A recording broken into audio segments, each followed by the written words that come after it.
kasih Pak Gajari, mudah-mudahan Pak Gajari mendapat ridho dari Allah Subhanahu wa Ta'ala.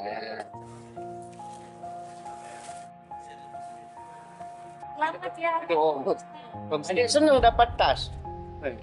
Ah, dapat apa aja hadiah dari Bapak Kajari? Dapat hadiah apa aja? Oh, banyak banget. Terima kasih Bapak Pak Kajari. Perjalanan seorang pemimpin bukan hanya tentang jabatan, tetapi tentang bagaimana ia meninggalkan jejak di hati orang-orang yang ia layani. Munandar, Magister Hukum, Kepala Kejaksaan Negeri Aceh Singkil, kini resmi dipindahkan ke Tanah Laut, Kalimantan Selatan. Sebuah rotasi yang wajar, tetapi bukan berarti tanpa kesan mendalam.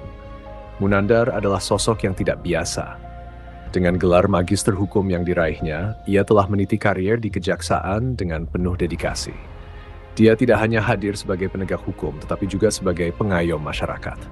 Sosok yang kerap disapa Abang atau Bapak ini dikenal dekat dengan masyarakat kecil, mereka yang suaranya sering tenggelam dalam hiruk-pikuk hukum.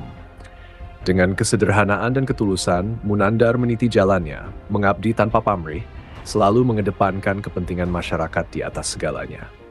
Kehadirannya di pelosok-pelosok Aceh Singkil, berdialog dengan mereka yang awam tentang hukum, hingga memberikan pengarahan kepada wartawan, telah menciptakan ruang di mana hukum tak lagi menjadi sesuatu yang menakutkan, tetapi justru menjadi pelindung. Banyak kebaikan yang dia lakukan tak pernah diumbar, hanya karena dia percaya apa yang dilakukan untuk kebaikan tak perlu disebarluaskan. Cukup dia dan Tuhan yang tahu. Namun, seperti halnya setiap pemimpin, langkahnya tak selalu mulus. Di balik senyum dan kebaikannya, ada keputusan-keputusan sulit yang harus diambil. Ada yang merasa diuntungkan, ada yang merasa dirugikan. Tetapi satu hal yang pasti, Munandar menjalankan tugasnya dengan hati-hati dan berpegang teguh pada aturan hukum. Fitnah dan kritik tak membuatnya gentar karena dia tahu setiap langkahnya hanya untuk kebenaran dan keadilan. Kini, Aceh Singkil harus melepas Munandar. Kekosongan yang ditinggalkan tak hanya di kursi Kejari, tetapi di hati mereka yang telah merasakan pengabdiannya.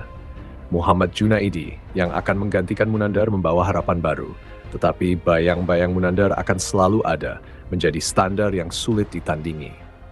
Munandar mungkin telah pergi, tetapi kisahnya di Aceh Singkil tak akan pernah berakhir. Bagi masyarakat Aceh Singkil, Munandar adalah cerminan dari harapan akan penegakan hukum yang adil dan berpihak pada rakyat. Dan di Tanah Laut, dia akan memulai lagi, membawa semangat yang sama, dan siapa tahu mungkin suatu hari kita akan bertemu lagi. Dari Kabupaten Aceh Singkil untuk Media Singkil Video, Muhammad Studi melaporkan.